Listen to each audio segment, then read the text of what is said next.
welcome back to FantasyCast, the official podcast on this YouTube channel of where fantasy football podcasting should be. We are now on to Game Week 3. I am Darren's, and today we've got another two newer guests. Well, this is the last week that I can kind of say we have two new guests, I suppose. How about you guys introduce yourselves? Right. Hello guys, my name is Amir Ayub. I knew Wei Hong from Nexus. He's my junior. Hi, my name is Adam Rozaimi. I knew Wei Hong because he was in my class back in Nexus, and yeah. And thank you for having me here for this podcast. Yeah. We're going to be talking about FPL today. I'm very, very excited to talk about it, especially after, I'd say, it could have been better, but you know what, I'll take it, It could have been better. How did your FPL weeks go this week, gentlemen? Right, mine's just terrible. My game week is just terrible. The only players that got me points is Bissouma, Trent Arnold, and Emiliano Martinez. Other than that, I'd rather not talk about it. Well, you're going to have to be talking about it. How about you, Adam? Yeah, I know. I'll say it's quite positive actually. Like my four defense and my two attackers really got me a lot of points. Quite disappointed on my midfielders because in total they only got me like around 9, 11, 14 out of 4 players, 14 points from my midfielders. So I'm probably gonna have to change up my midfielders for the next game week. Oh, well, a lot more to talk about as we look back on last week's game week to the game week review.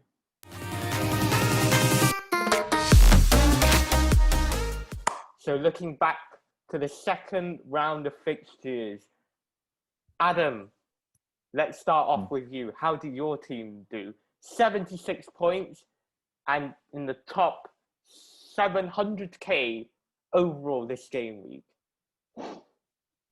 Yeah. Two game weeks so far, I've been getting above 50 points at least. I'll say what went well will be my defenders, my 4 defenders. Actually, three of them. I'll say from Liverpool and from Chelsea, 2 of the players, Alexander Arnold and Tsimikas, they both helped me got above 10 points. They've given me a total of 16, 22, 33 points from those 4 players. So that was really positive. I'll say my midfielders were kind of lacking. They didn't quite give me a lot of points. I was really disappointed that Fernandes didn't get to do much. That's why I got him as my captaincy. I didn't put Salah as my captaincy because I didn't think he would be, I'd say, consistent from his previous game week where he got 2 assists and 1 goal. And then now in game week 2, he had no contribution at all. And I'll say, I guess I can say the same thing about Fernandes.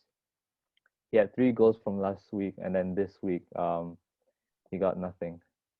So yeah, quite disappointed with my midfielders. But the silver lining is that your 2 strikers have done really well this week. Yeah. Antonio and Ings. That was a really, really good bicycle kick goal from Ings. Yeah. And then Antonio, I'm kind of glad that I made my decision to transfer Antonio for Iheanacho, because I feel like with his momentum from game week 1, I I thought that Antonio was gonna continue his like momentum and his form in game week 2 against Leicester, and he proved it. That's awesome. Awesome to hear. Amir, how did your week go this week? Not very music to your ears, but any lessons learned? 39 points. A lot of lessons to be learned here. Especially with my defenders' choices. 2 of them got 0 points. Amarty, yeah, he was one of my cheap options lah. So, but Yeah, it was I quite wouldn't expect him unlucky to- with the red card. Yeah, exactly. Luka Dean also from Everton, yellow card and 2 goals conceded. Another 0 points, and yeah, because of this, including my midfielders also, not really great there, except for Bissouma, I guess, but still just 8 points. And also my 2 strikers, I'm thinking of using my first World Cup already, to be honest. So yeah, overall below the average points, 39, the average 56. Not a good start to the season. Unlike my previous the previous seasons, I usually start very well and crumble as time goes, but I hope it's opposite this season. Yes, I can only improve. Let's hope for some changes this week then. Yeah. And also, looking at your team, what do you think the deal is with Gundogan? Because they're going to play. Because do you do the swap to Grealish or do you stick on with Gundogan? Because Grealish was playing that more attacking role that Gundogan was playing last season. The thing with Gundogan is his form last season was excellent because of Kevin De Bruyne being out, right? So he had more option to play forward, which got him the goals. But now with Grealish coming in and also De Bruyne coming back in, he's not going to play that forward role anymore. So that's something I maybe have to think about transferring him out. And to both of you, Salah, what are your thoughts at the moment with him? I mean, I'm gonna keep him. Keeping him in my team. Yeah, I'll say I'll keep him because I feel like in tough games like this against Chelsea, I'll say Liverpool will try to rely on Salah a lot more in this tough games because I'll say he will like, how do I say it? He'll bounce back and like score against like big clubs because I'll say usually he'll score against big clubs, no? Yep. Yeah. The gameplay. He's a big man player, big game player in this game. And and with the Chelsea defence at the moment, what do you guys think about the Chelsea defence? You know, Chilwell being out, Alonso primarily playing down the left back. I think Alonso and Reece James are ones to watch because they exploit the spaces on those wing backs really well, to be honest. And they can provide for the new man Lukaku.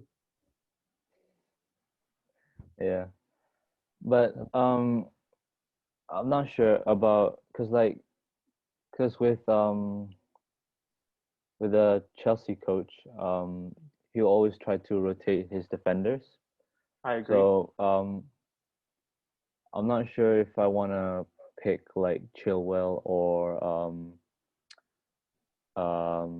what's his name? That Spanish left back. Alonso. Yeah, Alonso. I'm not sure about the pick Chilwell and Alonso, but I'll rather stick with Rudiger because like so far the past 2 weeks games they've kept a clean sheet, and Rudiger has always been like the starting 11. So like my main pick will be Rudiger. Oh, well, enough of looking back at last week's action because we can only dwell on about the past, but we have to move forward, learn lessons, and move it on to the future, which we are going to do right now, which we're going to look on to this week's set of fixtures, Game Week 3. So welcome to Game Week 3, guys. 2 down, 36 to go in this Premier League season. We start off this weekend with a trip to the Etihad Stadium, Manchester City against Arsenal. That's a 12:30 p.m. kickoff in the UK before our 3 p.m. kickoffs. Major matches in there: Newcastle, Southampton, Aston Villa, Brentford, West Ham against Crystal Palace, and many other fixtures before the late night Saturday fixture, Liverpool against Chelsea at Anfield. Then we move on to Saturday, where we have Burnley playing Leeds at Turf Moor, Spurs playing Watford at home at Spurs, and at the Molineux Stadium, Wolves against Manchester United to round off this weekend's fixtures. Right, guys, what fixtures have you guys picked to target for this weekend? The fixtures that I picked for this game week, I would say Spurs. Mainly, I want to highlight their goalkeeper, Lloris. The past 2 weeks game, he's had 3 bonus points and kept a clean sheet. So that's like at least 6, 3, 9, 11 points, plus the amount of saves that he's gotten. So that's like a +1. So that's like 12 points in 2 games. So I'd say picking him for this game week and the game week 4 as well, because considering they're against Watford and Crystal Palace, I'd say they can. I'm hoping they could try get a clean sheet from those games. So picking Lloris will be a good boost for your FPL team. Lloris is 5.5 on the FPL website at the moment, and 82,000 managers, over 82,000 managers have currently gotten him as of Wednesday when we are recording this. Amir, are you going to be looking to get Lloris in for this week? Maybe. I think I might keep Martinez actually. You might keep Martinez. Yeah. What do you think about Spurs attackers? Because so far we've seen that Dele Alli has taken penalties for Spurs so far. He took a penalty against, who were they playing last weekend? What, Wolves? Yeah, they were playing Wolves last weekend. He took the penalty against them. Do you think Dele Alli is a really good asset to look at? Is he one to watch? One on your watch list? I'll say he's ones to watch, because with the way Spurs are playing under Nuno style, I'll say Dele Alli is getting more contribution and getting more more passes. So I'll say when Spurs are trying to attack, Spurs will try to look for Dele Alli first, and then they'll start building up their momentum and try to score a goal through Dele Alli. Maybe he could get the goal, or maybe he could get the assist from that. And also attacking potential within a game can also help you in terms of getting those important bonus points. And Dele Alli is now transferred in by over 90,000 of the managers that will be getting in at the moment. But he's a massive differential at the moment, only owned by 2.7% of the overall game itself. Do you think Dele Alli's one to look out for, me? Would you get him into your FPL team? Considering you have to take out Gundogan, that's a worthy transfer, no? Yeah, Dele Alli, I'm not sure though. It's hard to tell with him because he wasn't he used to be in 2015, until 2018 maybe, because until then he dropped off. So if he can keep his consistency for this season, he might be ones to watch. But as of right now, I'm not too sure. Oh well, the Spurs fixture that is on at 2 p.m. in the UK at the moment. If that's one to watch out for you, Amir, what game are you looking for? I imagine you're looking at your own team. The opening match of the fixture at the Etihad. Yep. Arsenal, very, very leaky at the moment. What do you think? Exactly. Yeah, so Man City against Arsenal, it's kind of I wouldn't well, with all due respect to Arsenal, it's going to be an easy game, hopefully, with the way Arsenal are doing, because they're pretty terrible right now, and their club management and isn't that good. So yeah, I'm going to look into what City players I should get, including Gundogan also. Maybe I don't know if I should keep him or not. But the thing with picking Man City players is Pep's rotation, obviously, right? So it's because if you pick one player, there's pretty decent chance he might get benched because of Pep Guardiola. So yeah, need to really look into it, and you need to know Pep and who's he gonna play and all that stuff. And also for this game, I think I'm thinking of getting one of the City defenders, maybe Laporte or Diaz, because I think a clean sheet is inevitable. And as I said earlier, I might use my wildcard already, so I can look at my options here. Yeah. Oh, well, you never know.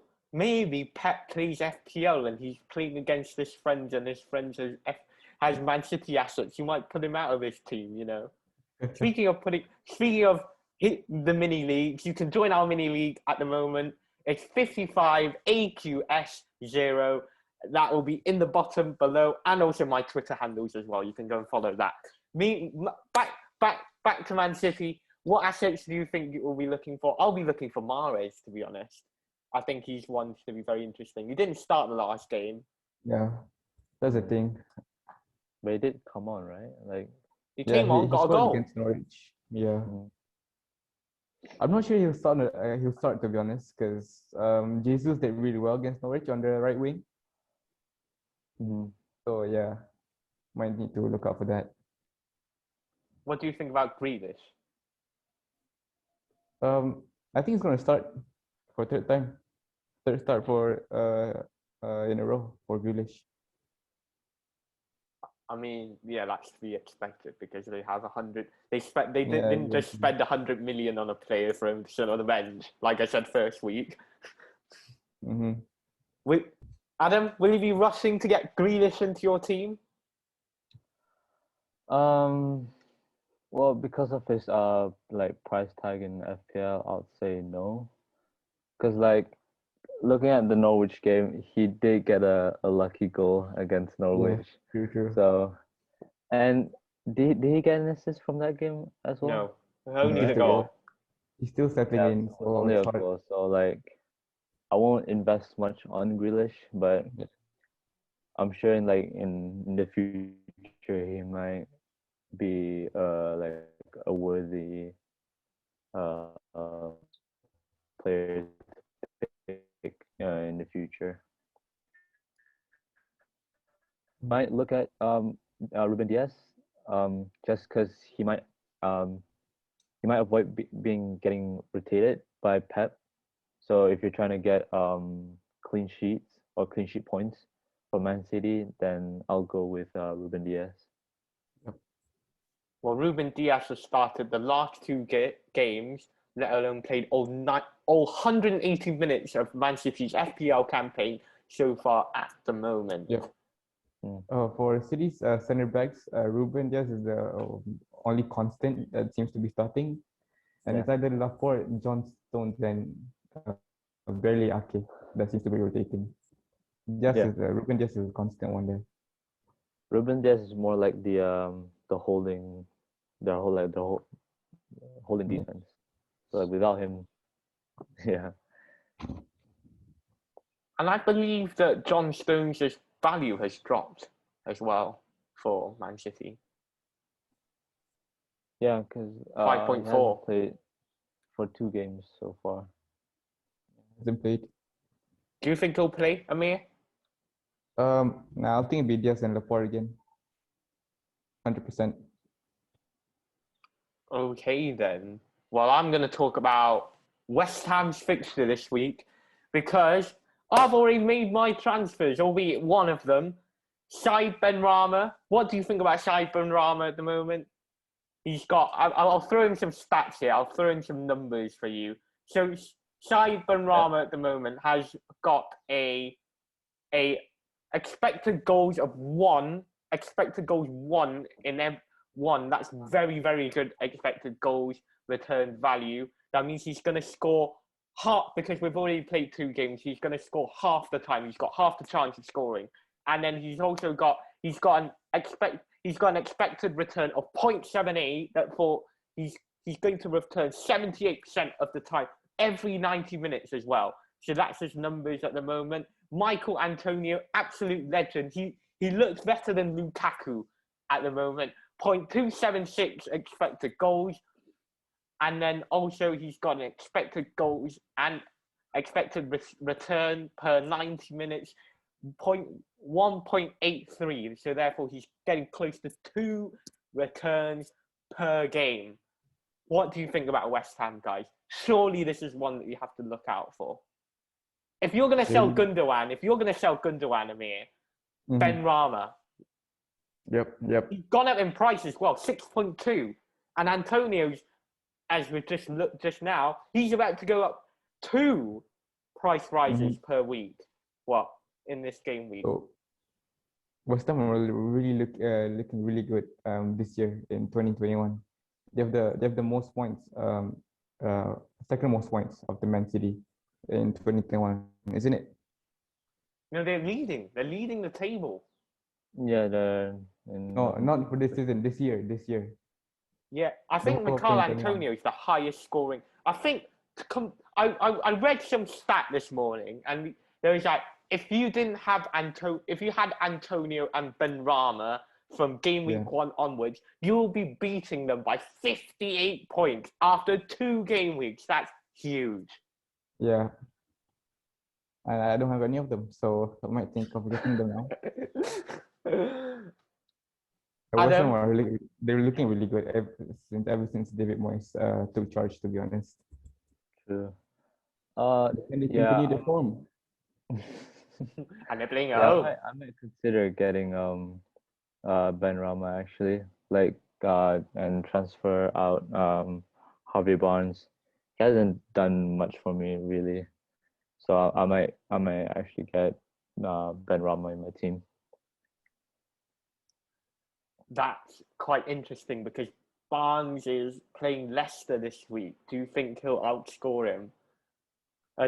Barnes is playing Norwich. Leicester are playing Norwich this week. That's the dilemma. Do you want to go for the differential? Because there's no point chasing the price rises because they've already gone. And there's no point chasing the points either because they've already gone. 24 points in total. That's goodbye. You're never getting those points. Mm-hmm. I don't know. I feel like I actually don't know. I might. I mean, it's quite tough because it's either I sell him or give Barnes another chance, and maybe he might get a few assists or goals against Norwich. Because let's be honest, Norwich is a team where you can easily get points. If your team or any club is playing against Norwich, you might pick those players that are likely to score when they're playing against Norwich. And Barnes and Vardy might be 2 of those players that can score goals for Leicester. Oh, well, this is the dilemma. Well, you don't have long to wait. This week's deadline is at 11 a.m. UK time, 6 p.m. Malaysia time. Let's move on to the next section of our podcast. This is talking about the Twitter question.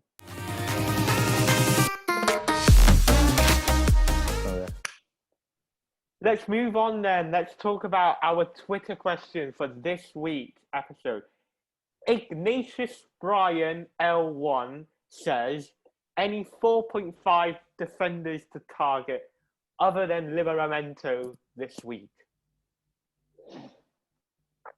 Lads? Um, I'll say actually, Pinnock went up to 4.6. Yeah, Pinnock went up to 4.6. I don't know. I'll say I'll go with Pinnock because Brentford I'll say they're kind of like a good team. Well, if you're looking for a team that can keep clean sheets, then you might want to look at Brentford. Uh, Duffy might be a good choice too, because looking how Brighton are doing with their set pieces, um, Duffy might get this goal or two or an assist from corners. Um, maybe you can get Christensen as well, but he is 5.0, so yeah. Yeah. Brentford is the best defending team so far with an average XG conceded, expected goals conceded of 1.63 from the 2 games we've seen so far. Amir, who are you going for? I think one of the two Tottenham defenders. Dyer or Tanganga? Sanchez. No, Dyer or Sanchez. Eric Dyer or Victor Sanchez. I really They like have those two. Yeah, there's some really good games coming up, and looking at their defensive record so far, I think they can keep that up. Yeah, they have Not bad choices. they don't have Aston Villa. They have Watford and Crystal Palace coming up within the next 2 games. Tottenham Hotspur. I personally wouldn't go for Pinnock because I think he's that dead centre back behind. He's always playing as the last man. You might as well go for players such as Rico Henry, for example, at the moment. He's got a higher expected assist from the 2 games. He's got an expected assist, more 0.17, better than Pinnock's, more 0.05. And then if you're looking for attacking, really attacking right back or defenders, 4.5 defenders, I really think going for Henry, Rico Henry, he's cheaper as well than Pinnock. Oh yeah. So yeah. And also Eric Dyer nailed on Tottenham player. They look really good. And Sanchez Tatanga, although he's not gonna after that miss against what is the game that they played, the Conference Cup or whatever. And after that miss, I doubt anyone would want to get close to Tatanga. Yeah. What do you guys think about Cheku Koyate? Would you get in Cheku Koyate? Koyate. They have some Isn't he difficult the, fixtures coming up. They have West Ham, then Spurs, then Liverpool. Yeah.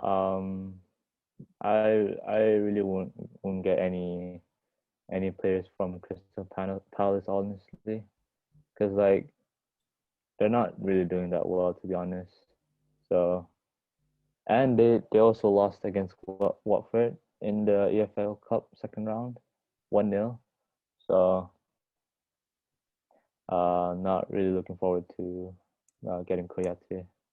But EFL Cup and Premier League is very different though. Really. Yeah. Really different. Oh, because they had different lineups. Yeah. No, They have heavy. Koyate was in the lineup. Oh. They might not have any more players to play. You never know. So yeah. Anyway, guys, that answers the Twitter question. Let's move on to our transfers this week. Players to look out for, players that we should stay away from, players that we should insert in our teams and remove from our teams this week.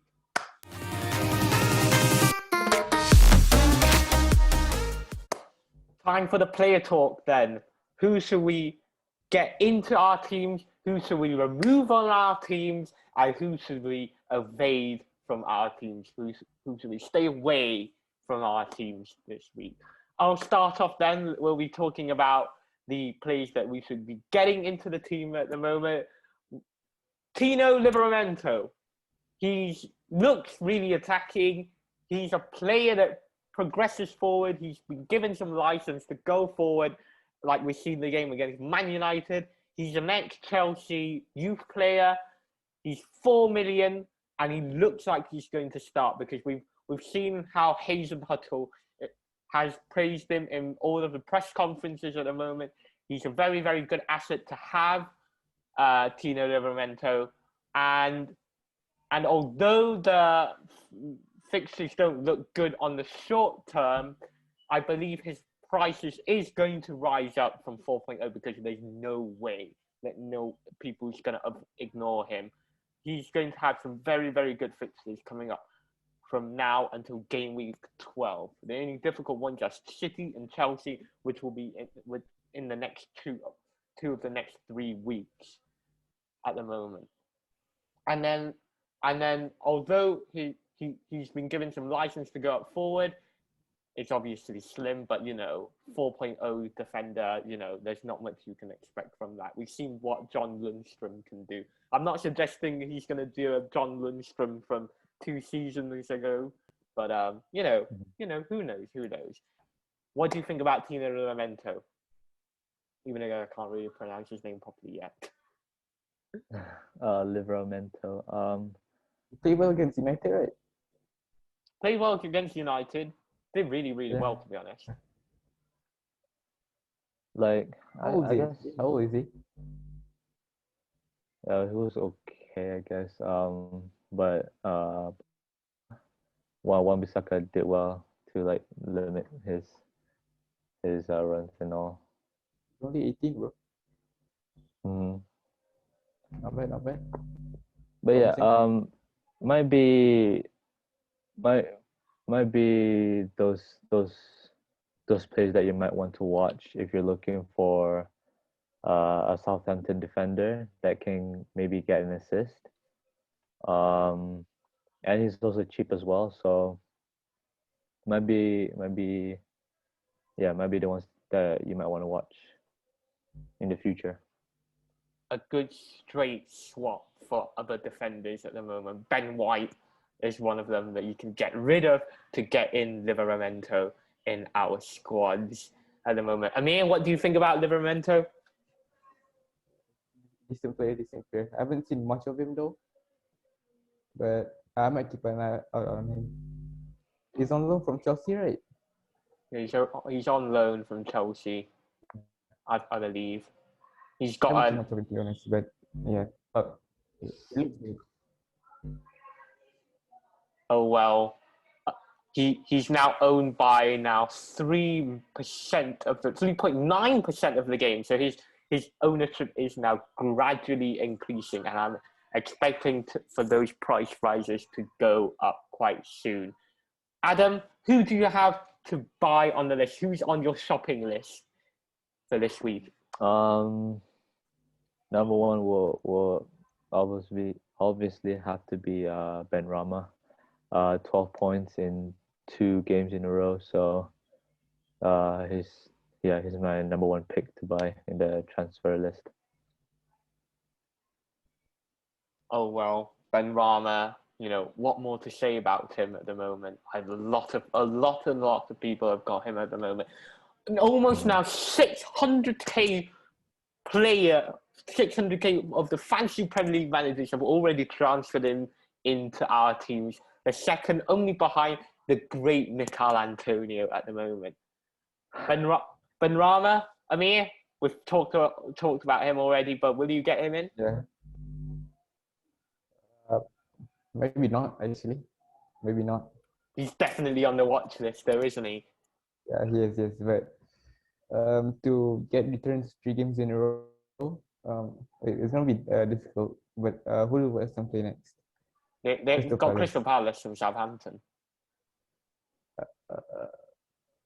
Maybe not, actually. Still maybe not. it's a gamble. It's really a gamble in FPL because when you do pick the players who are in form, they tend to drop down. That's happened to me a lot of times. So it's yeah. Oh well, we shouldn't let those past prejudices affect our decisions. I mean, who have you got on your shopping list this week?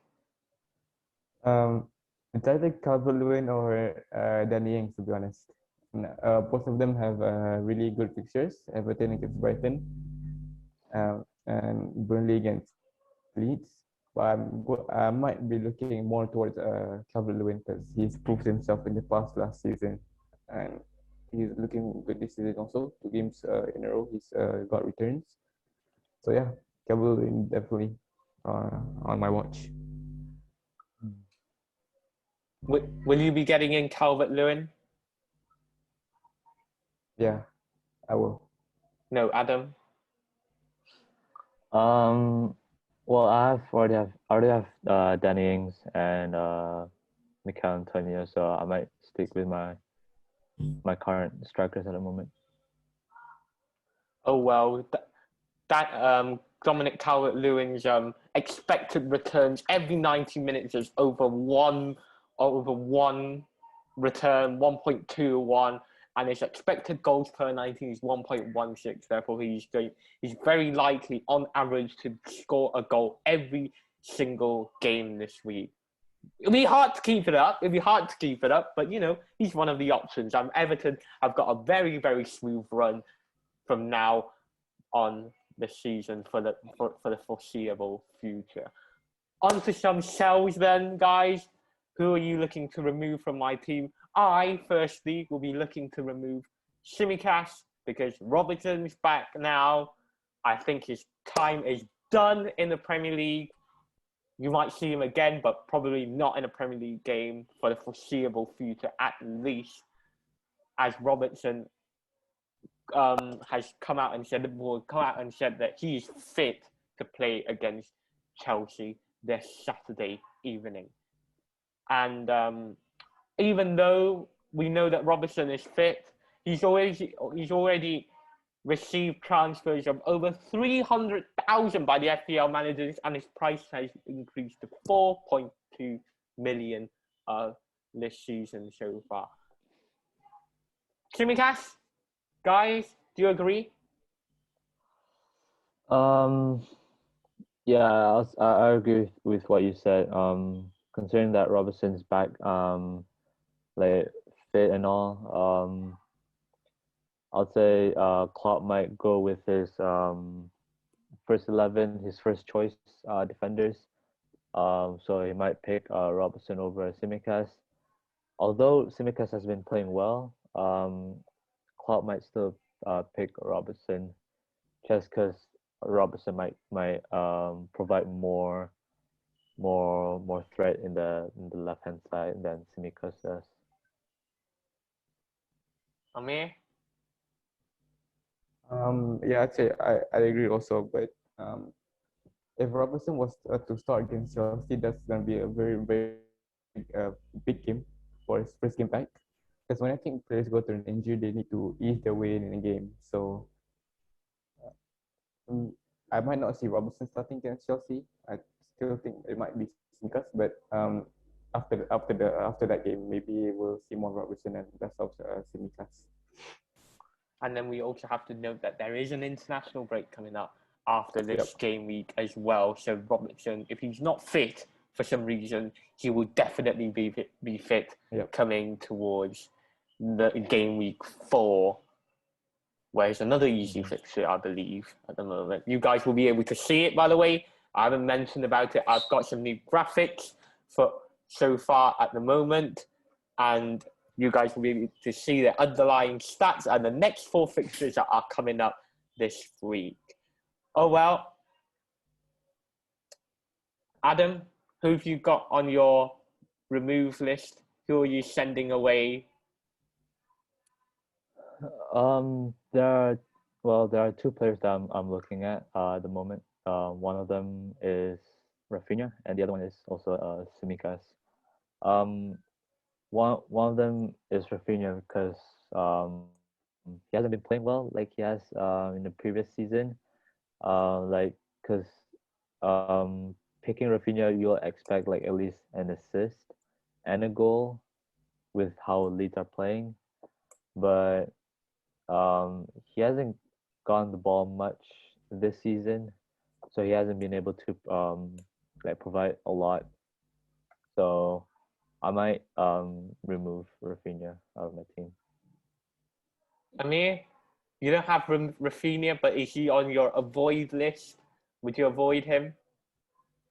Um, I would necessarily avoid him, but he's not really in my plans at the moment for my team for the future.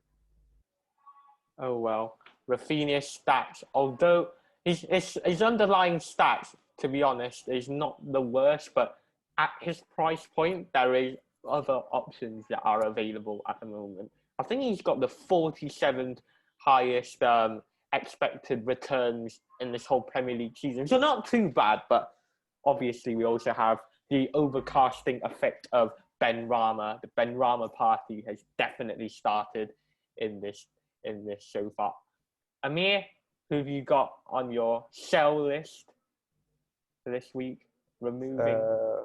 The main man, Mr. Whippy Ilkay Gundogan. Unfortunately, he has to go for my team because I don't see him replicating his December form from last season because he doesn't feel that a more advanced role now because we've got Grealish and De Bruyne also coming back. So yeah, I think picking him in for my team was a really good choice. I was hoping he'd get some returns because he did score a few goals in preseason friendly, but nah, he has to go blood. Gundogan's out for me. Would you agree, Adam? Yeah, it's quite how to say like because I think what Amir mentioned earlier with KDB and Grealish in the team, he won't. Yeah, Gundogan might not be playing as the attacking midfielder, so he might not get that much of contribution in the scores. So he might not get like goals or an assist. So yeah. Oh, that Gundogan at the moment has, I believe, he's dropped in value so far. Yeah. He's no longer 7.5. He's now 7.4, I believe. If I might be mistaken, I haven't checked. He's not on my watch list, therefore I don't know much about Gundogan at the moment. Right, players that we should evade from, we should stay away from. I've gone with Tyrone Mings. Yes, I know you guys will be screaming at me. Oh, he's got 2 assists, but look at the way he's got the 2 assists.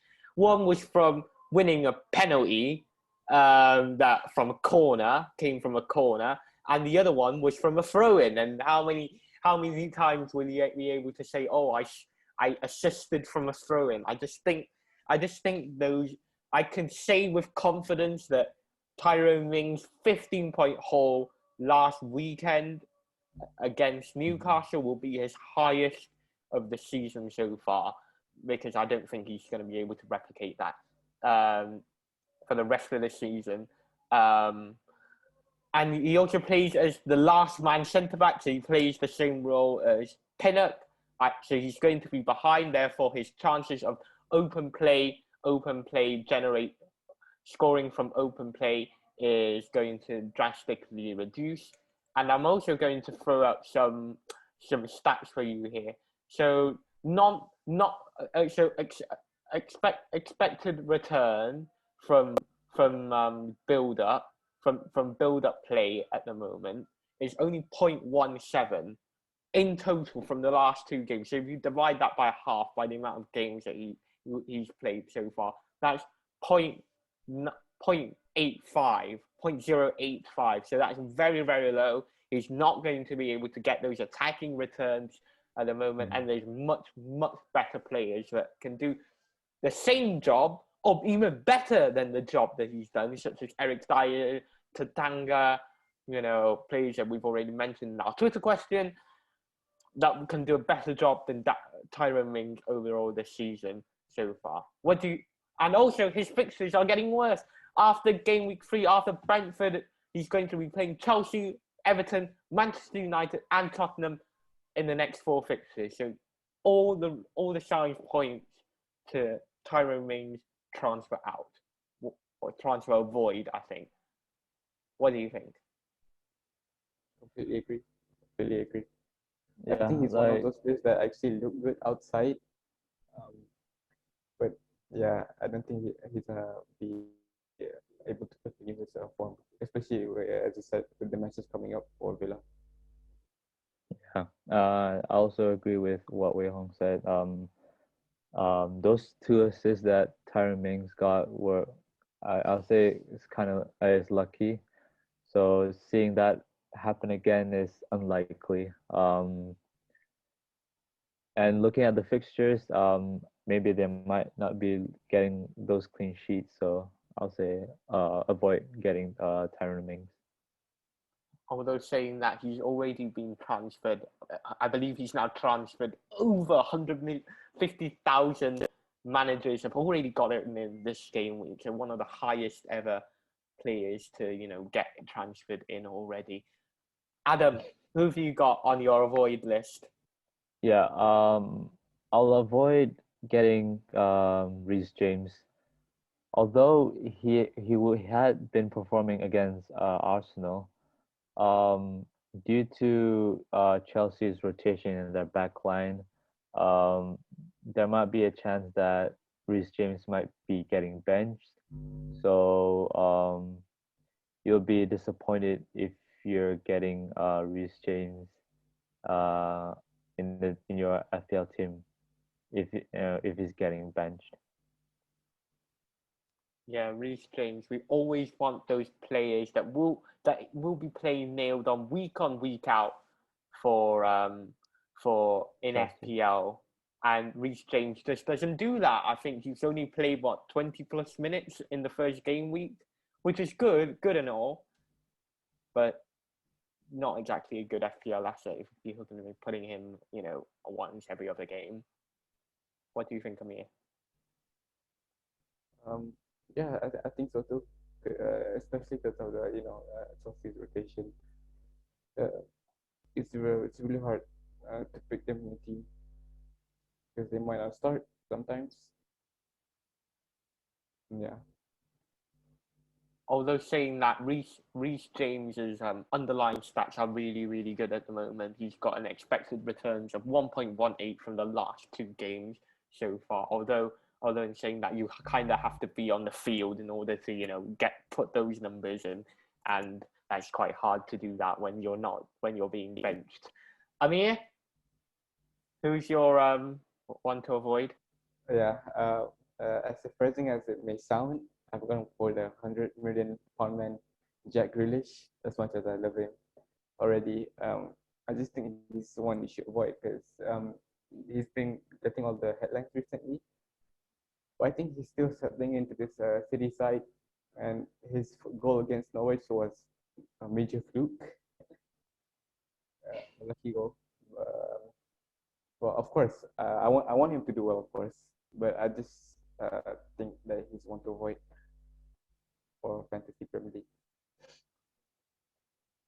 Although Grealish's underlying stats, expected returns is 0.54. He's got half a chance every game if he plays for 90 minutes to score a return for Manchester City. Adam, would you avoid Jack Grealish or will you get in Jack Grealish? Well, considering his price tag in the FPL, I'll say I want to avoid him too, because what Amir said, what Amir mentioned, Jack Grealish's goal was lucky, so yeah.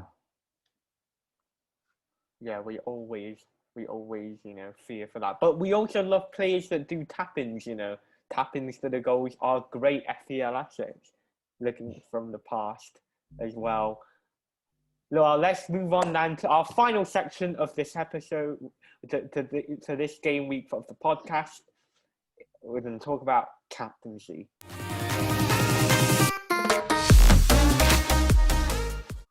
Right, captaincy decisions then this week.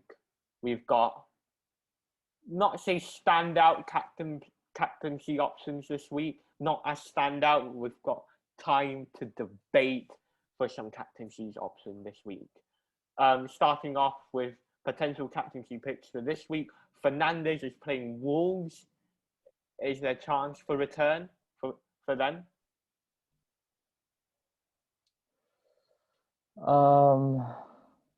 Well, with the way United or Fernandes played in against Southampton, Fernandes might want to look to prove himself back, and like get a couple of assists or goals for United.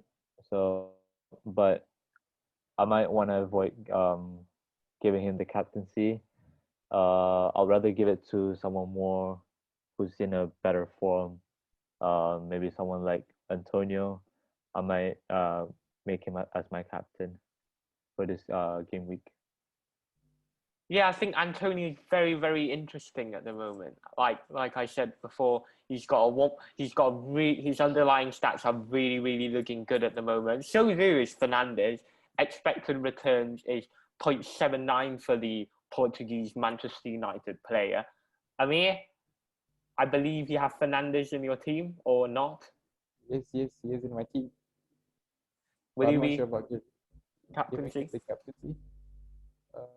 I might think about it because with Fernandes, good player, he gets so many goals and assists.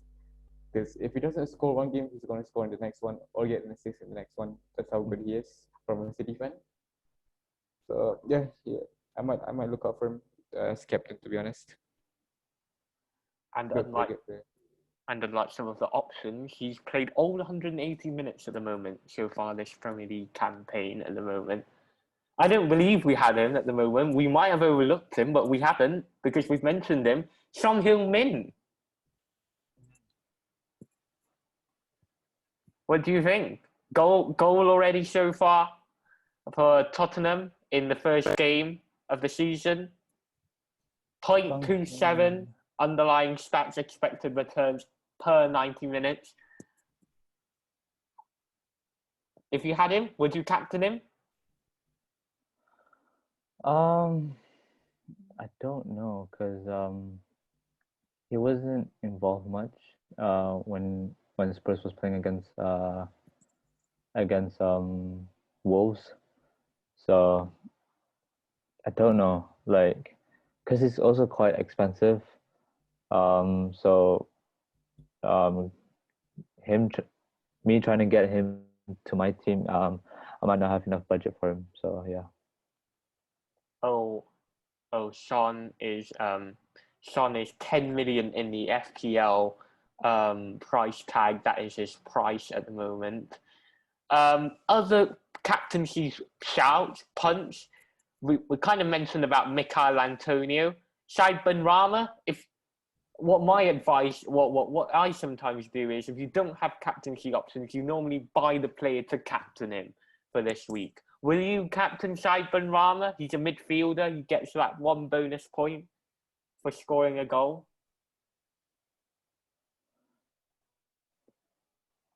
Oh, I might consider making him my captain, but it's either I'll make Antonio or Bruno Fernandes as my captain. And then also other options such as Ferran Torres, Riyad Mahrez. City fan, would you want to look out for Ferran Torres? Ferran Torres, not for me because he started in the last two games, but he just didn't really look very how to say. It wasn't very much how to say. Ferran Torres, it wasn't. How do I say this? I'm blanking. But he wasn't very involved in the games and also the goals. He did score against Norwich, but it was called ruled offside, and Ferran Torres, when he starts as striker, most of the times he's gonna get subbed out and around the 60th minute. So Ferran Torres unlikely for me to be captain or to be in my team at all. Mahrez more likely. Mahrez. Ferran Torres' expected return stats is 0.5 per 90 minutes, so that he's got a good chance of getting a return. But same too is Riyad Mahrez, the same stat as Ferran Torres. He's got an expected return of 1.07 returns per 90 minutes from the last 2 games so far. Would you guys be looking to get Riyad Mahrez in? The thing with Man City midfielders, again, similar to Chelsea, is the rotation. And the Norwich game, Gabriel Jesus, he played really well. He was man of the match against Norwich, and he's the one who started on the right wing instead of Mahrez, who came on later. So I'm not sure if Mahrez will start against Arsenal. It's hard to tell. But Gabriel Jesus has been playing really well, so he might consider it. Well, Man City have the easy game against Arsenal, although captaining a player that's playing in the opening fixtures does sometimes scar my brain a little bit for the rest of the weekend. And given that Man City is playing the opening fixture, I do not like to captain whoever's playing in the opening fixture. I had a horrible weekend last week, couldn't enjoy any of it. Meanwhile, other captaincy options, Jamie Vardy. Would you consider him? Jamie Vardy? Already got 1 goal. Expected returns per 90 minutes, 0.33.